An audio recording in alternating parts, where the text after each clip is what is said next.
The photograph was wrong. Elena held it up to the morning light, tilting it, squinting.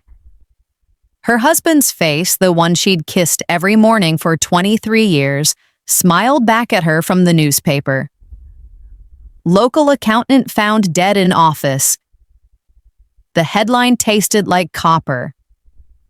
Here's the thing about Arthur. He never left receipts on the counter. Never left his office unlocked. Never, in over 2 decades, missed their 7 a.m. coffee ritual. Yet today, the police said he'd been slumped over his desk for hours. Alone. At midnight. The coffee mug on her counter was still warm. She pressed her palm to the ceramic. The heat bit back. Arthur had been here. This morning. Which meant someone was lying about the timeline. Or, wait, that's not right. Elena rewound. The funeral was Tuesday. The SWAT team kicked in her door on Friday. In between, some nervous little weasel had whispered at the gravesite, his breath sour with panic. "Did Arthur leave you an envelope?"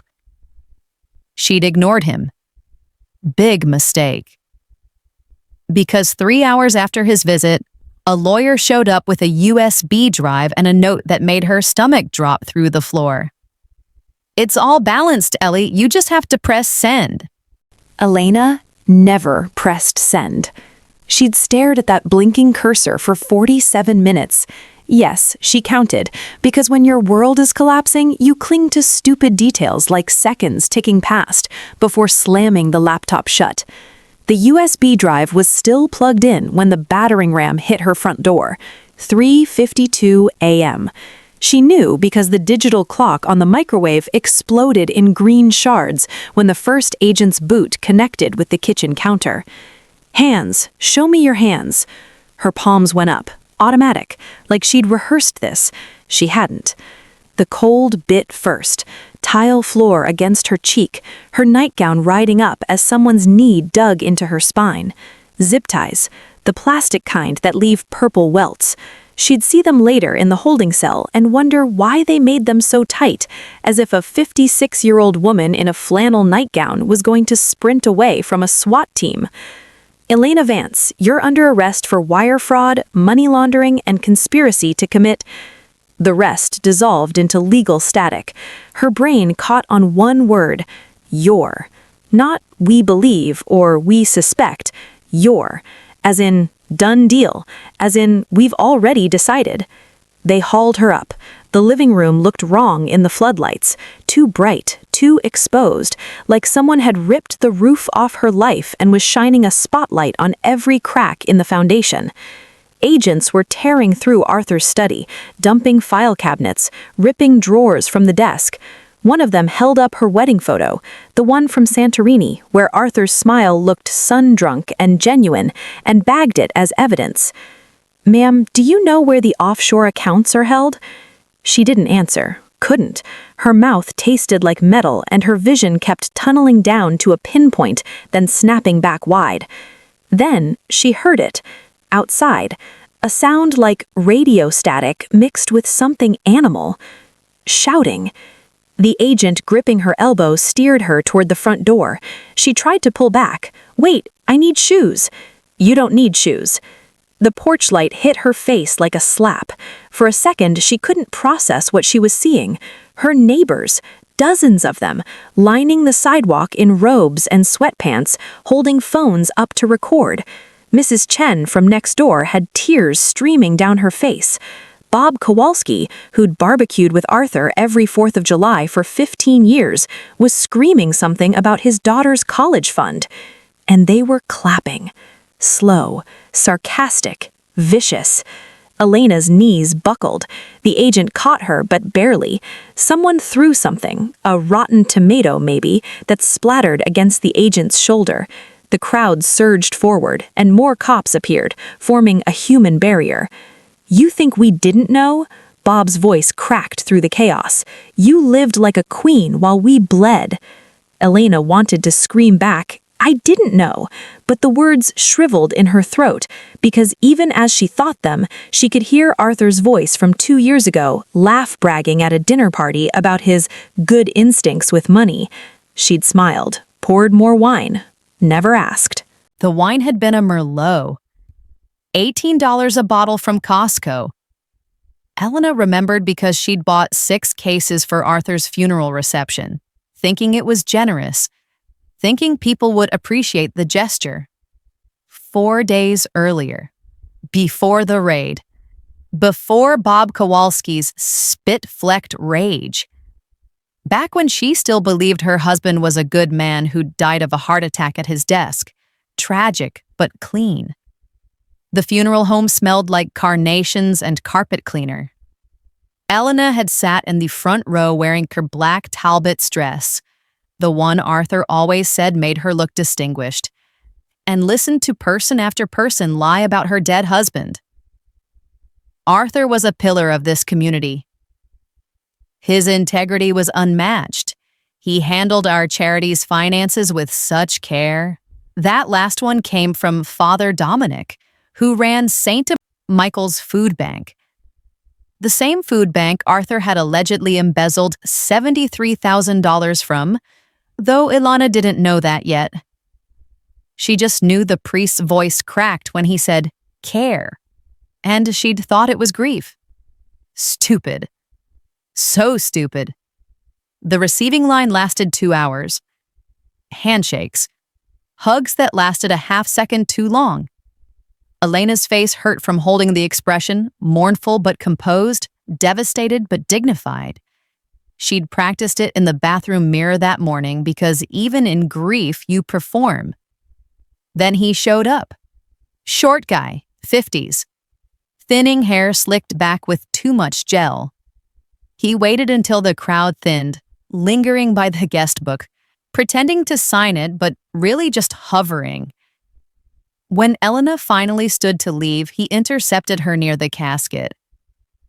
Mrs. Vance. His voice was wet, adenoidal. I'm so sorry for your loss. She'd nodded. Standard response. Her autopilot was finely tuned by that point, but he didn't move. Just stood there, gripping her hand with fingers that felt like raw chicken.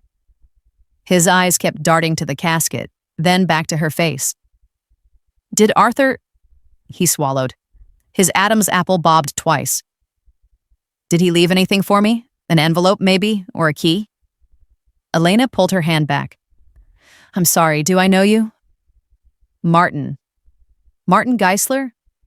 I worked with Arthur. At the firm. He wasn't looking at her anymore. His gaze skittered around the room like a trapped animal searching for exits. There was no envelope. Elena's voice came out flat. She was too tired for this, whatever this was. Martin's face did something complicated.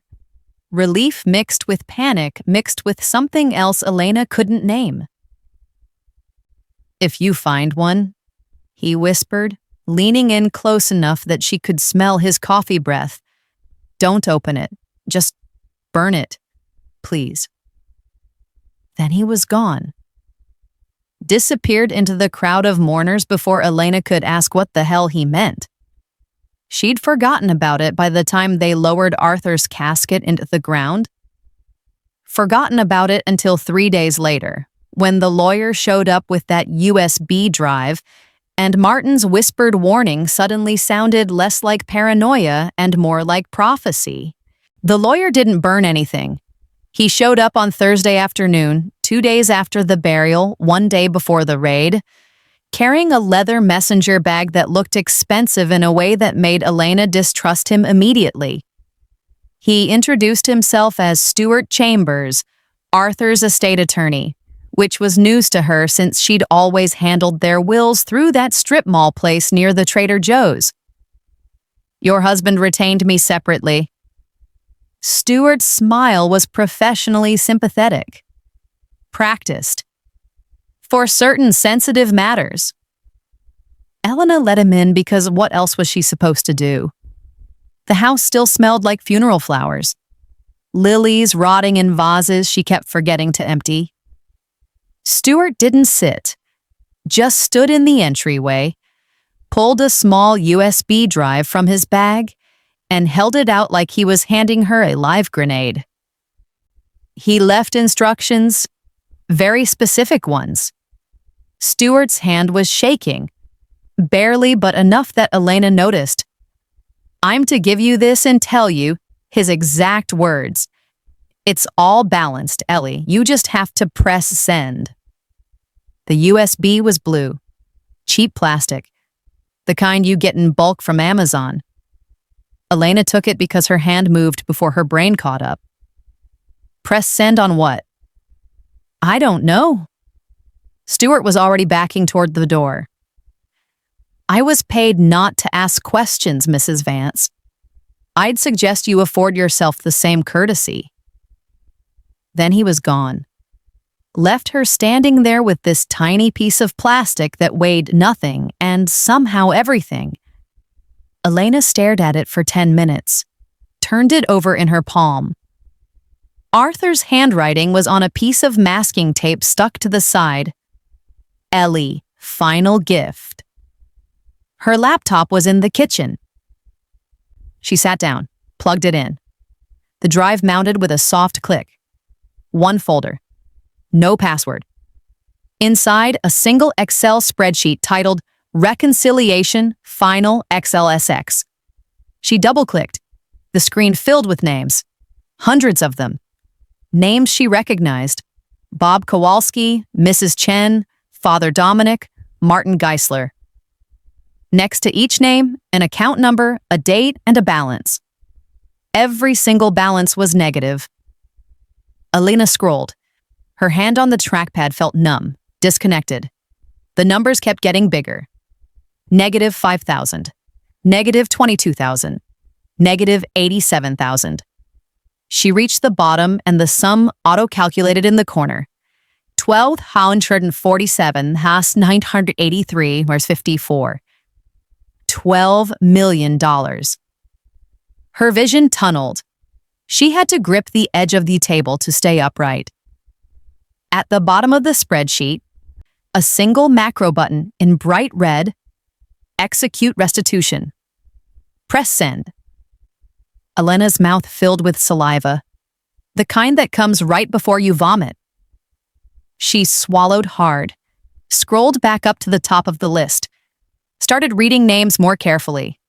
Vance Feline Rescue Foundation, CEO, Elena Vance Harmony Hills Community Trust, President, Elena Vance Riverside Youth Initiative, Director, Elena Vance. Her name, over and over, 53 times.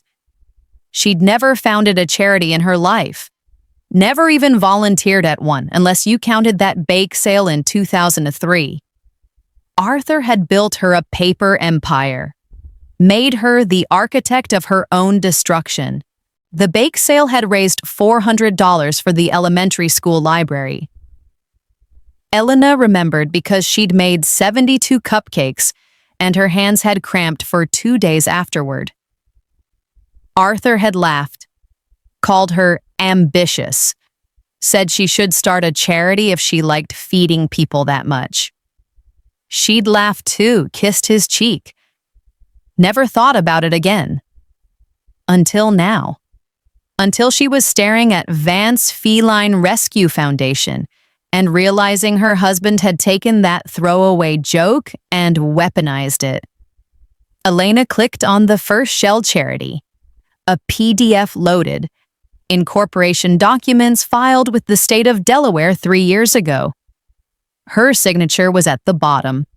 Perfect loop on the E, the slight leftward slant she'd had since 3rd grade. She'd never signed this document. Her mouse hand was cramping. She clicked another file. Harmony Hills Community Trust. More documents. Her signature again, this time notarized. The notary stamp looked real. Raised seal, official-looking scribble. Date, March 14th, 2023. She tried to remember where she'd been that day. Doctor's appointment? Book club?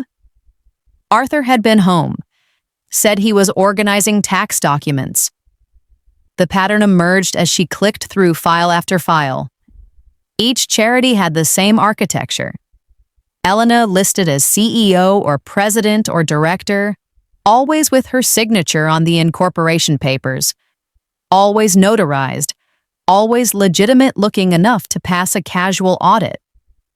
The charities had missions that sounded vaguely noble, supporting underprivileged youth, rescuing abandoned animals, providing housing assistance. But the financials told a different story. Money came in from donors, real people writing real checks. Then the funds got transferred to administrative costs or consulting fees or program development. The money would ping-pong between accounts, Vance Feline to Harmony Hills to Riverside Youth, each transfer shaving off a percentage, making the trail harder to follow. Eventually, the cash landed in accounts Elena didn't recognize. Foreign banks. Numbers instead of names. Arthur had built a labyrinth and put her name on every wall. Her phone buzzed. Text from her sister. "How are you holding up?" Elena stared at the message. How was she holding up? Her dead husband had apparently spent the last 5 years forging her identity to steal millions from their neighbors, and she'd been too busy enjoying the vacation homes and the new Lexus to notice. Wait, the Lexus. Elena stood up so fast her chair tipped backward. She walked to the garage, legs moving on autopilot, hit the light switch. The car gleamed under the fluorescent bulbs, metallic silver, leather interior, that new car smell that somehow never faded even after 2 years. The registration was in the glove box. She yanked it open. Vehicle title, insurance card, and a receipt from the dealership.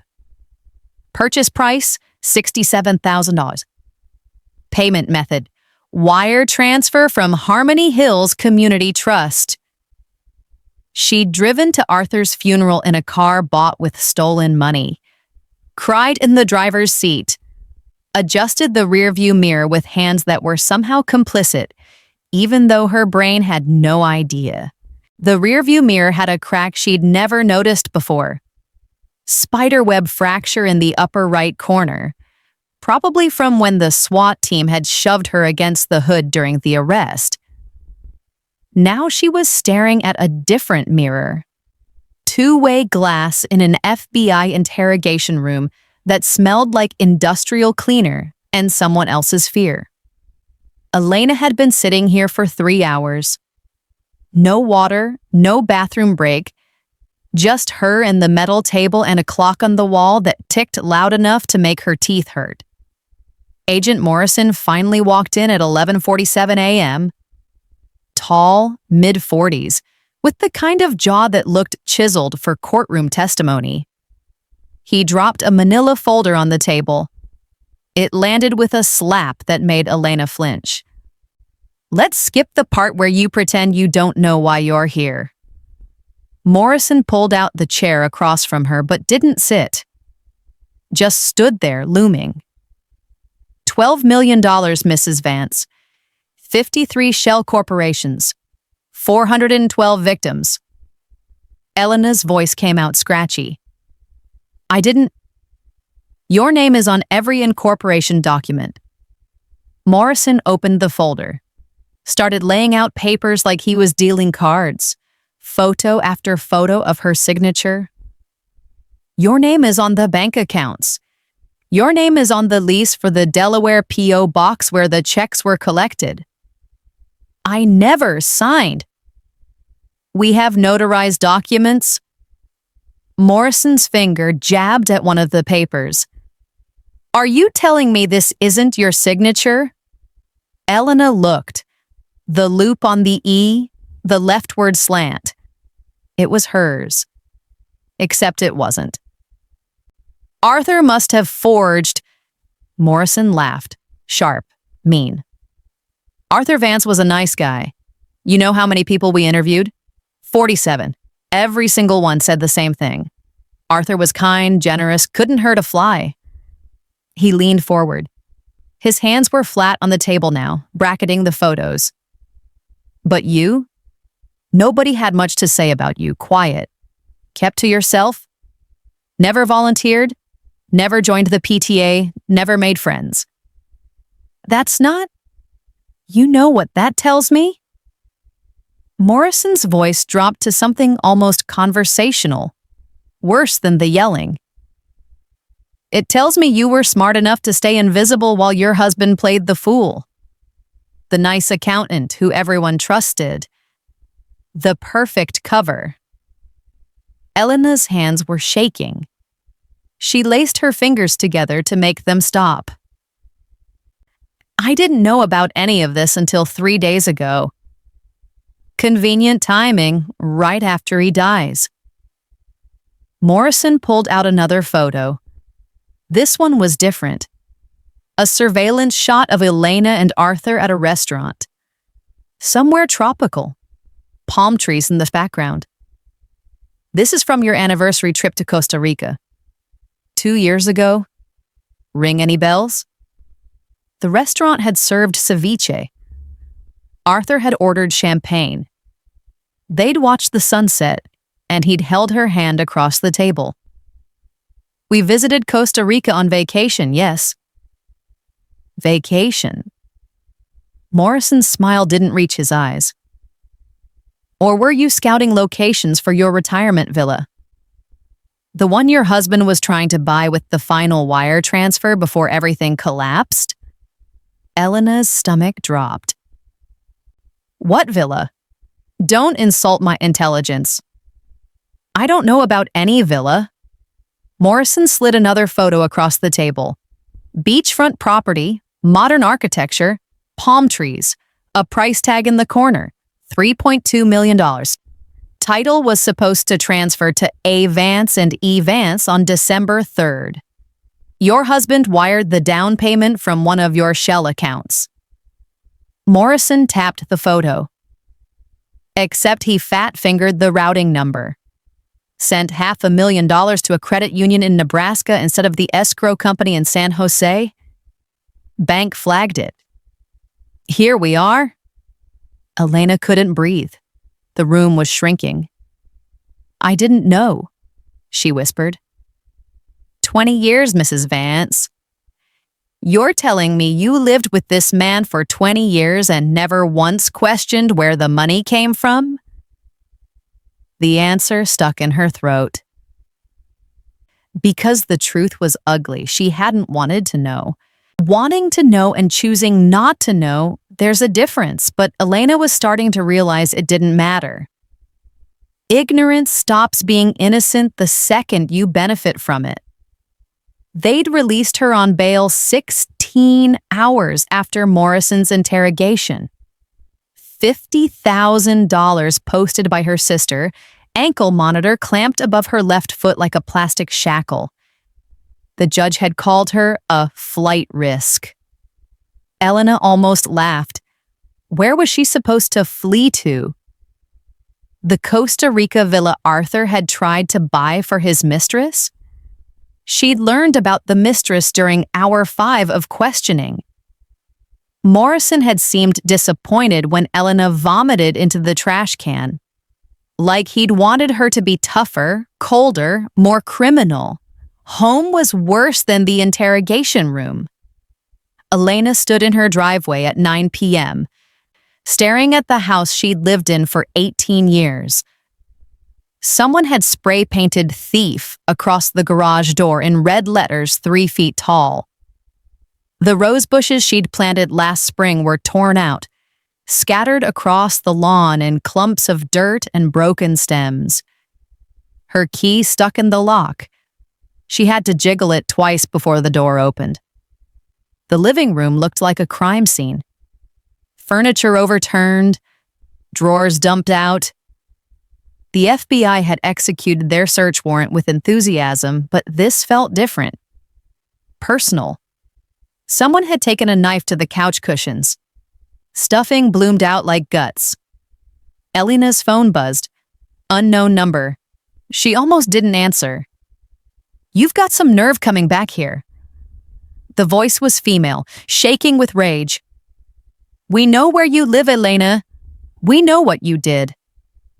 The line went dead. Elena stood there holding the phone, watching her hand tremble. She started towards the kitchen, needed water, needed to sit down, needed something when she heard it.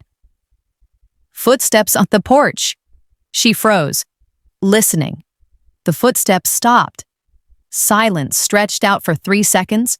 4, 5. Glass exploded. The living room window burst inward in a shower of jagged shards. Elena screamed, threw her arms up. Something heavy hit the floor with a wet thunk and rolled to a stop against her foot. Not a brick. A rock. Size of a softball, wrapped in paper and secured with a rubber band. Elena's ears were ringing. She could hear shouting outside. Multiple voices, angry and overlapping. Someone was yelling her name. Car doors slammed. An engine revved. Her fingers were bleeding. Small cuts from the glass. She unwrapped the paper from the rock. It was a foreclosure notice. Official letterhead from Chase Bank. The address was 2247 Maple Street, 3 houses down. The Kowalskis. Bob and Linda, who'd barbecued with them every summer, whose daughter Jenna had babysat for half the neighborhood before heading to college on a scholarship that apparently didn't cover everything. Property to be seized on January 30th. Amount owed $287,000. Someone had written across the bottom in marker, "My daughter had to drop out. Your husband is burning in hell and you're next." Elena sank to the floor. Glass crunched under her knees, but she couldn't feel it. Couldn't feel anything except the weight of that number. $287,000. Jenna Kowalski was 20 years old. 20 years old with a future that had just been repoed along with her parents' house. Elena sat on the glass-covered floor until her knees went numb, then forced herself up. She needed answers. Not the FBI's version. Not Morrison's theories about her being the criminal mastermind. She needed to understand what Arthur had actually done. How it had worked. Why it had collapsed now. The laptop was still in the kitchen where she'd left it before the raid. The USB drive too, though the feds had clearly examined it. Evidence tags were stuck to both items, peeled back but still there, like surgical scars. She plugged the drive back in, opened the spreadsheet. This time she didn't look at the names. She looked at the dates. The scheme had been running for 5 years. Steady, methodical deposits and transfers. Arthur had been careful, never took too much at once, always moved money through enough layers to muddy the trail. The kind of patience that came naturally to a man who'd spent 30 years balancing other people's books. But 3 months ago, something changed. Elena scrolled to November 2025. The transfers got erratic. Larger amounts moving faster, bouncing between accounts with less sophistication. Arthur was liquidating, cashing out. Why? She clicked through the file structure on the USB, found a folder labeled Personal that she'd missed during her first panicked examination. Inside, emails. Hundreds of them, all between Arthur and an address she didn't recognize. Castellano47@protonmail.com. Elena opened the first one. Dated April 2024. Arthur, last night was perfect. I keep thinking about that restaurant by the marina. When can I see you again? And Elena's throat closed. She clicked the next email, then the next. Watched 2 years of an affair unfold in chronological order. Dinner dates, weekend trips. Arthur promising this woman, Emir Castellano, whoever she was, that he'd leave Elena soon. that he had a plan, that they'd be together properly. The final email was from November 18th, 2025. M. Found the perfect place. Beachfront in Guanacaste. You'll love it. Closing in 2 weeks. Start packing. 2 weeks. The villa in Costa Rica. The down payment that got misrouted. Elena pulled up the transaction records, found the wire transfer Morrison had mentioned. Arthur had tried to send $543,000 to an escrow company in San Jose. Account number 4021-7738-9922. Except the money went to 4021-7738-9932 instead. 1 digit. A single typo in a 9-digit account number. Elena stared at the screen. Her vision blurred, refocused. She checked the timestamp. November 30th, 2025. 11:47 p.m. Arthur had been tired. Probably drunk. He always drank scotch when he worked late. His fingers had slipped. Hit the wrong key. Sent $500,000 to a credit union in Omaha that immediately flagged the deposit as suspicious because account 4021-7738-9932 belonged to a 73-year-old retiree who'd never received a wire transfer in her life. The bank froze the funds, contacted federal authorities, triggered an investigation. 5 years of carefully constructed fraud. $12 million stolen. 412 lives destroyed. All because Arthur's pinky finger drifted 1 key to the left while he was daydreaming about his mistress and the beach house they'd never inhabit together. The beach house had granite countertops and floor-to-ceiling windows. Elena had seen the listing photos in Arthur's email attachments. Monsieur Castellano would have loved the sunrise view. Elena slammed the laptop shut. Her chest felt too tight, like someone had wrapped steel bands around her ribs and was slowly cranking them tighter. Morrison showed up at 6 a.m. the next morning. No warrant this time, just a grim expression and a paper coffee cup that smelled burnt. You've got 24 hours. He didn't ask to come in, just stood on her porch amid the spray-painted slurs and trampled rose bushes. Find the offshore accounts or we're moving forward with full prosecution. 20 years minimum, Mrs. Vance. You'll be 76 when you get out. I don't know where... The money didn't evaporate. Your husband moved it somewhere before he died. We found references to an account in the Caymans, but it's encrypted. 16-digit password. Morrison's jaw worked like he was chewing glass. You were married to the man for 2 decades. You're telling me you can't figure out his password? Elena almost laughed. She'd never known Arthur's email password, his phone PIN, the code to his office safe. He'd kept her locked out of everything while simultaneously making her the face of his crimes. But Morrison was already walking away. 24 hours. After that, the judge revokes bail and you don't leave federal custody until trial. The door closed. Elena stood there breathing too fast, vision tunneling. 24 hours, 76 years old. She'd be an old woman in prison orange eating from plastic trays, watching the world move on without her. She opened the laptop. Found the encrypted account file Morrison had mentioned. A Cayman Islands bank, account holder listed as Vance Holdings LLC. Balance, $11.8 million. The login screen asked for a 16-digit numeric password. No hints, no recovery option. Elena tried their wedding anniversary, 06/15/2003. Invalid. Arthur's birthday, 11/23/1968. Invalid. Her birthday. Their daughter's birthday. Wait, they didn't have a daughter. Elena had wanted kids. Arthur had always said next year until next year became never. She tried his mother's birthday, his social security number, the address of his childhood home. Invalid. Invalid.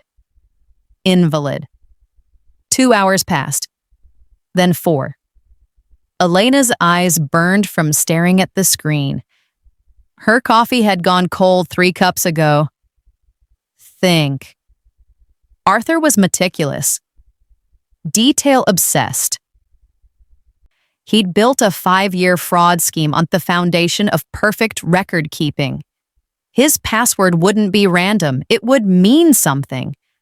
Something important enough to remember, but obscure enough that no one else would guess. Elena pulled up the emails with Monsieur Castellano. Scrolled back to the beginning.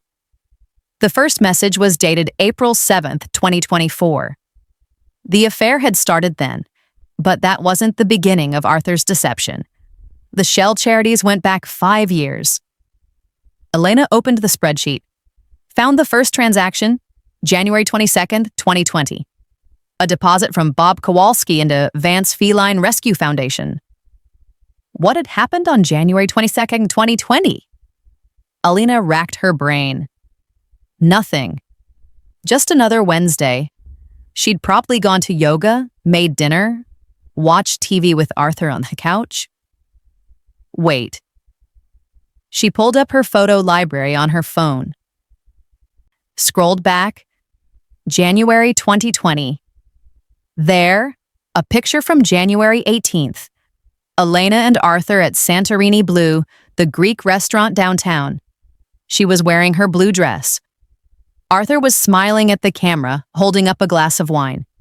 Their first date had been at that restaurant, 25 years earlier.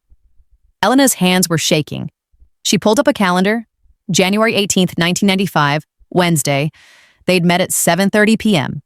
She typed into the password field, 01 to 18th, 1995, 1930. 16 digits. The screen loaded. Account details filled her vision. Balance $11,847, $193.18 she was in. The balance blinked at her like an accusation. $11,847,293.18, $11 million. Nearly all of it accounted for, sitting in a digital vault that only existed because Arthur had loved her once. Or at least loved her enough to use their first date as the key to his escape hatch. Elena stared at the transfer options on the screen. She could move the money anywhere. Morrison didn't know she'd cracked the password yet. She had maybe 6 hours before he came back to check on her progress. 6 hours to wire the funds to a different account, book a flight, disappear into whatever country didn't have extradition treaties. Her mouse hovered over the International Wire Transfer button. Then she thought about Jenna Kowalski, 20 years old, college dropout, future repossessed. Elena's hand moved to the spreadsheet instead. She opened Arthur's meticulous records, all 412 victims, their stolen amounts listed in descending order. Bob Kowalski, $287,000. Mrs. Chen, $156,000. Father Dominic's food bank, $73,000. It took her 3 hours to set up the restitution transfers. The Cayman Bank had forms, endless forms, requiring documentation, verification, approval chains. Elena filled out every field with the kind of obsessive precision Arthur would have appreciated. She cross-referenced each victim's name with their original bank account numbers from the donation records. Made sure every penny went back to its source. The bank's compliance officer called twice to verify she actually wanted to liquidate the entire account. Ms. Vance, I need to confirm you understand this action is irreversible. I understand. You're transferring $11.8 million to 412 separate accounts. That's correct.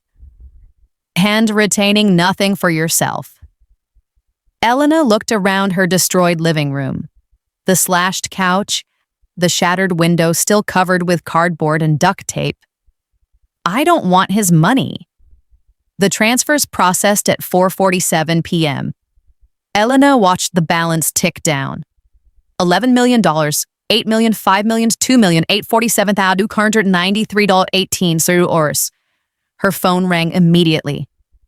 Morrison. What did you do? His voice was dangerously quiet. I returned the money. All of it. Check with the victims. It should be hitting their accounts now. You were supposed to wait for federal authorization. We needed that money for what? Evidence? It's still evidence. I documented everything. Every transfer has a paper trail. Elena's voice was flat, exhausted. The money's back where it belongs. Morrison was silent for 5 seconds. You realize this doesn't exonerate you. I know. You're still facing charges. The victims will still testify against you. I know. Another pause.